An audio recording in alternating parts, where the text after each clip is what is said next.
अधिकारों की रक्षा की और आज भी इस देश में आरक्षण बचा हुआ है, नौकरियां बची हुई है, हिस्सेदारी बची हुई है, राजनीतिक व्यवस्था कायम है, लोकतांत्रिक व्यवस्था है।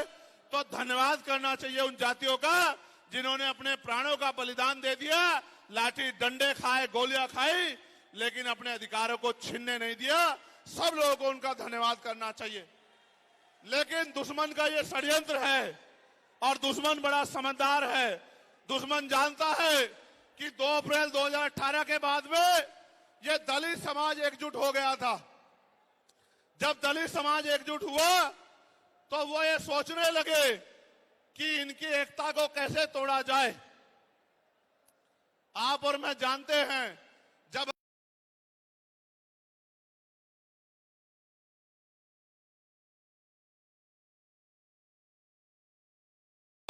अगर आप झाड़ू की सिक्कों को इकट्ठा कर दोगे, वो सिक्के जो हैं एकजुट हो जाएंगे, उनको बांध दिया जाएगा तो वो सारा कचरा साफ कर देंगे। लेकिन अगर वो जो सिक्के होते हैं, अगर आपने उनको अलग अलग कर दिया तो वो कचरा साफ नहीं कर पाएंगे, वो खुद कचरा बन जाएंगे, उनकी कोई हैसियत नहीं बनेगी। इसलिए हमारे महापुरुषों ने बहुजन समाज में भाईचारे की बात की। और आप महसूस करो, बाबा साहब अंबेडकर ने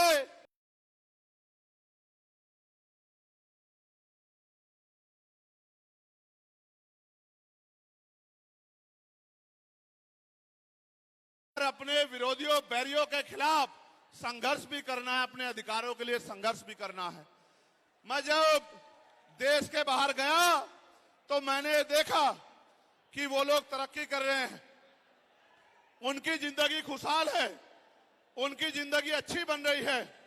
लेकिन उनकी जिंदगी तो अच्छी बन रही है, लेकिन 75 साल की आजादी के बाद आज भी भारत में 80% लोग ऐसे हैं जो रोटी कपड़ा मकान से वंचित है, जिनको इज्जत की जिंदगी नहीं मिल रही।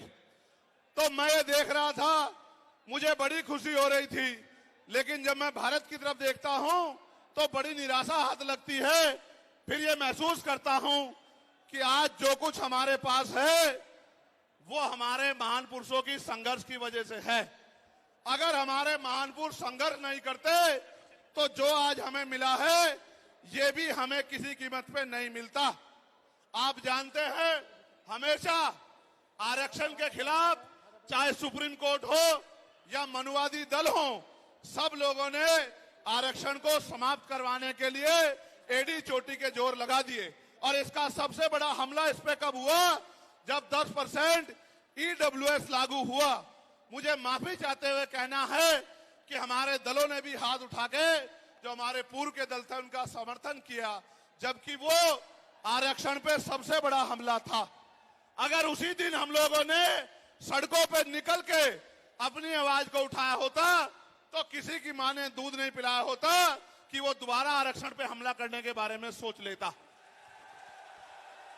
ये भाजपा के लोग जो सत्ता में बैठे हैं, इन्होंने वोट तो आपसे हमसे ली धर्म के नाम पे, भाईचारे के नाम पे, लेकिन सत्ता में आके ये लोग अपने लोगों का काम करने लगे, अपने महापुरुषों की विचारधारा को आगे बढ़ाने लगे और हम लोग रोटी रोटी के लिए मोहताज लोग, जुल्म जाति के शिकार लोग परेशानी की जिंदगी जीने लगे। मैं चाहता हूं कि जो जिंदगी हमारे लोग ऑस्ट्रेलिया में जी रहे हैं, ऑस्ट्रिया में जी रहे हैं, इटली में जी रहे हैं, यूरोप में जी रहे हैं, पूरे अमेरिका में जी रहे हैं, कनाडा में जी रहे हैं, इंग्लैंड में जी रहे हैं, ऐसी जिंदगी की व्यवस्था भारत में भी हो। लेकिन ये तभी संभव है जब राजनीतिक शक्ति हमारे पास हो। अगर राजनीतिक शक्ति भाजपा और कांग्रेस के पास रहेगी तो हम लोग इज्जत की जिंदगी इस देश में नहीं जी सकते। इस बात को आप लोग मेरी ध्यान रखना।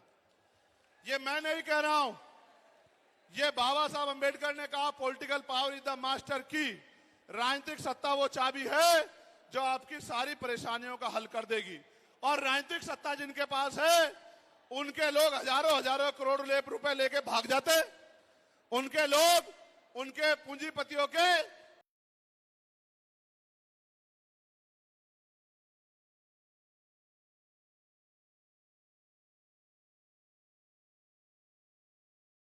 लिख के आपको जेल भेजने का काम सरकार कर देगी और आपके घर की कुर्की भी करा देगी।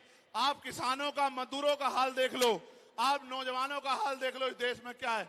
तो हमारी सबसे बड़ी मांग ये है, आप समर्थन करके बताना कि आप इस पर सहमत हो या नहीं हो। बताओ, जातिवार जनगणना होनी चाहिए नहीं होनी चाहिए? एक सुर में बताओ, होनी चाहिए नहीं होनी चाहिए?